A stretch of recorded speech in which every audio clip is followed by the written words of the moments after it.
Friends, आज के इस वीडियो में हम आपको यूपी पॉलिटेक्निक में केमिस्ट्री के फुल सिलेबस के बारे में बताने वाले हैं। ये सिलेबस जो है फर्स्ट सेमेस्टर के स्टूडेंट के लिए है। आज के इस वीडियो में हम बताएंगे कि फर्स्ट सेमेस्टर के जो स्टूडेंट है वो केमिस्ट्री में कौन कौन सी चीज़ें पढ़ेंगे। तो बिल्कुल आप वीडियो को बिना स्किप किए हुए शुरू से अंत तक बने रहिए, क्योंकि आप लोगों को ये पता चलेगा कि 2020-21 के नए सिलेबस के अनुसार आप लोगों को फर्स्ट सेमेस्टर में केमिस्ट्री में कौन कौन से चैप्टर आप लोगों को पढ़ने हैं। एक बात बता दें दोस्तों कि यूपी पॉलिटेक्निक में केमिस्ट्री में बहुत ज़्यादा सिलेबस है, इसलिए आप जो है सिलेबस को एक बार देख लीजिए। 16 चैप्टर टोटल मिला करके आप लोगों को पढ़ने हैं, वो भी 2 से 3 महीने के अंतर्गत, क्योंकि उसके बाद आप लोगों का सेमेस्टर एग्जामिनेशन डेफिनेटली हो जाएगा।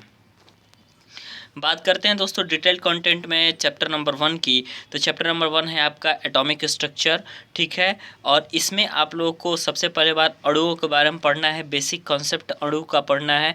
और साथ ही साथ क्वांटम संख्याएं आप लोग पढ़े होंगे, इंटरमीडिएट यदि पढ़ के आए हैं तो। क्वांटम संख्या है आपका, और साथ ही साथ हाइजेनबर्ग के अनिश्चितता का सिद्धांत है, जिसे हम हाइजेनबर्ग अनसर्टेनिटी प्रिंसिपल कहते हैं। और शेप ऑफ ऑर्बिटल आप लोगों को पढ़ना है कि कक्षक के आकार कौन कौन से होते हैं। दूसरा है आपका चैप्टर रासायनिक आबंध, जिसको हम केमिकल बॉन्डिंग के नाम से जानते हैं। इसमें आप लोगों को पढ़ना है सहसंयोजक बंध, आयनिक बंध, उप सहसंयोजक बंध, और साथ ही साथ हाइड्रोजन बॉन्ड भी पढ़ना है। बैलेंस बॉन्ड थियरी भी आप लोग को पढ़नी है, और संकरण जिसे हम हाइब्रिडाइजेशन कहते हैं वो भी आप लोगों को पढ़ना है। वेशेपर थियरी, मॉलिक्यूलर ऑर्बिटल थियरी, ठीक है। वेसेपर थियरी और मॉलिक्यूलर ऑर्बिटल थियरी ये 2 बहुत ही महत्वपूर्ण टॉपिक है केमिकल बॉन्डिंग के। तीसरे चैप्टर के बारे में बात करते हैं हम, ये तत्वों का वर्गीकरण है, जिसमें आप लोगों को आधुनिक तत्वों का वर्गीकरण जो SPDF ब्लॉक के एलिमेंट है उन सभी के बारे में पढ़ना है। और साथ ही साथ कुछ डिफिनीसन पढ़ना है, जैसे कि आयनन ऊर्जा क्या होती है, आपकी विद्युत ऋणात्मकता क्या होती है, ठीक है, इलेक्ट्रॉन बंधुता क्या होती है, जिसे हम इलेक्ट्रॉन एफिनिटी के नाम से जानते हैं। उसके बाद आप लोग को पढ़ना है वैद्युत रसायन प्रथम। वैद्युत रसायन प्रथम में आप लोग को आर्हेनियस का सिद्धांत पढ़ना है, ट्रांसफर नंबर पढ़ना है, इस तरीके से ओस्टवाल्ड का तनुता नियम, ओस्टवाल्ड डाइल्यूशन लॉ पढ़ना है, एसिड और बेस का कॉन्सेप्ट पढ़ना है अलग अलग डेफिनेशन के अनुसार, ठीक है। और उसके बाद हम बात करते हैं आपको अगले चैप्टर की, वो है चैप्टर नंबर 5। चैप्टर नंबर 5 है आपका इलेक्ट्रोकेमिस्ट्री, ठीक है। इलेक्ट्रोकेमिस्ट्री आप लोग को चैप्टर नंबर 5 में पढ़ना है, वैद्युत रसायन द्वितीय, और इसमें आप लोगों को पढ़ना है रेडॉक्स अभिक्रिया के बारे में, नॉर्नस्ट समीकरण पढ़ना है, सेल के बारे में कंप्लीट स्टडी जो है आप लोगों को इलेक्ट्रोकेमिस्ट्री सेकेंड में करनी है, ठीक है। अगला जो चैप्टर नंबर 6 है उसमें आप लोगों को पढ़ना है केमिकल काइनेटिक्स के बारे में। केमिकल काइनेटिक्स क्या होता है, इसमें आप लोगों को ये पढ़ना है कि लॉ ऑफ मास सेक्शन क्या होता है, और एक्टिवेशन एनर्जी के बारे में भी आप लोगों को पढ़ना है। फर्स्ट ऑर्डर के रिएक्शन और द्वितीय सेकंड ऑर्डर के रिएक्शन के बारे में भी पढ़ना है। 7 चैप्टर के बारे में बात करें हम तो 7 चैप्टर आपका कैटालिसिस है, और इसमें आप लोगों को कैटालिसिस का सामान्यतः डेफिनेशन पढ़ना है और उसके प्रकार पढ़ना है, ठीक है। पॉजिटिव कैटालिसिस किसे कहते हैं, नेगेटिव कैटालिसिस किसे कहते हैं, ठीक है, ये पढ़ना है। स्वप्रेरण किसे कहते हैं, कैटालिसिस की थ्योरी क्या होती है, उसके एप्लीकेशंस क्या होते हैं, ये आप लोग को कैटालिसिस में पढ़ना है। उसके बाद आप लोग को ठोस अवस्था पढ़ना है, जो आपका चैप्टर नंबर 8 है। चैप्टर नंबर 8 में आप लोग को ठोस अवस्था के बारे में पढ़ना है। सॉलिड के प्रकार क्या क्या होते हैं, एमॉर्फस सॉलिड क्या होता है, क्रिस्टलाइन सॉलिड क्या होता है, ये सारी चीज़ों के बारे में आप लोगों को पढ़ना है। चैप्टर नंबर 9 जो है दोस्तों, ये चैप्टर नंबर 9 में आप लोग को फ्यूल के बारे में कंप्लीट स्टडी करनी है। फ्यूल क्या होता है, इसके डेफिनेशंस के बारे में पढ़ना है। साथ ही साथ आप लोगों को ये बताना है कि हाई कैलोरीफिक वैल्यू, लो कैलोरीफिक वैल्यू क्या होता है, इसके बारे में। लिक्विड फ्यूल कौन कौन से होते हैं, जैसे कि आपको पेट्रोलियम के बारे में पढ़ना है, और साथ ही साथ केरोसिन ऑयल, डीजल और पेट्रोल के बारे में भी आप लोगों को पढ़ना है, ठीक है।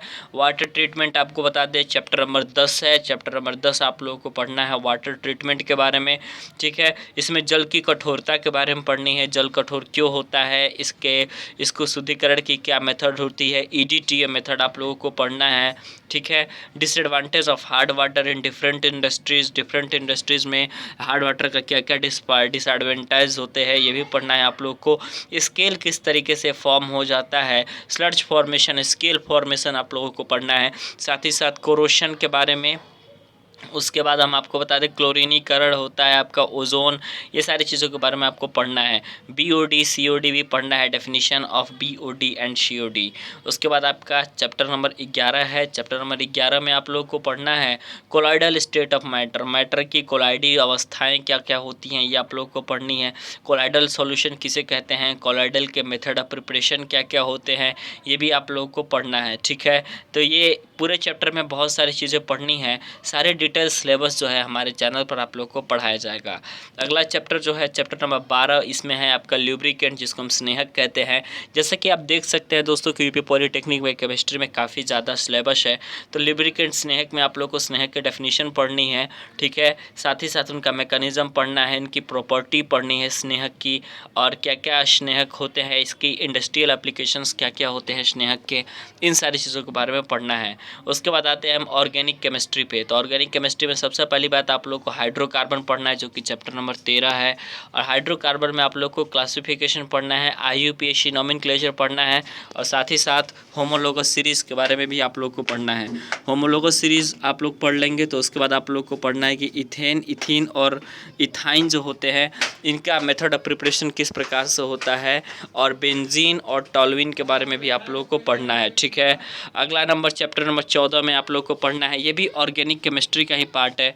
इसमें आप लोग को पढ़ना है कि ऑर्गेनिक रिएक्शन एंड मैकेनिज्म के बारे में, कौन कौन से ऑर्गेनिक रिएक्शन होते हैं, जिसमें इलेक्ट्रोफिलिक अभिक्रिया, न्यूक्लियोफिलिक अभिक्रिया, साथ ही साथ रिएक्शन इंटरमीडिएट क्या क्या होते हैं, कार्बोकेटाइन क्या होते हैं, कार्बोएनाइन क्या होते हैं, इंडक्टिव इफेक्ट क्या होता है, मेसोमेरिक इफेक्ट क्या होता है, इलेक्ट्रोमेरिक इफेक्ट क्या होता है, ये सारी चीज़ों के बारे में आप लोगों को पढ़ना है। ये सारे ऑर्गेनिक केमिस्ट्री के बहुत इंपॉर्टेंट पार्ट है और यहाँ से क्वेश्चन ज़्यादा पूछे जाते हैं।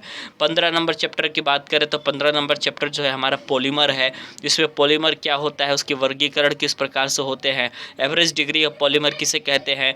इसके साथ ही साथ इसमें आप लोग को पढ़ना है polystyrene, PVA, PVC, PAN, PMMA, Buena S और ब्यूना N, टेफ्लॉन, ये सारी चीज़ों के बारे में पढ़ना है। ठीक है, थर्मोसेटिंग और थर्मोप्लास्टिक क्या क्या होती है ये भी पढ़ना है आपको। बायोडिग्रेडेबल पॉलीमर और इनऑर्गेनिक पॉलीमर के बारे में भी आप लोगों को पढ़ना है। तो ये चैप्टर नंबर 15 जो है, ये टोटल इसमें आप लोग को पॉलीमर के बारे में स्टडी करनी है।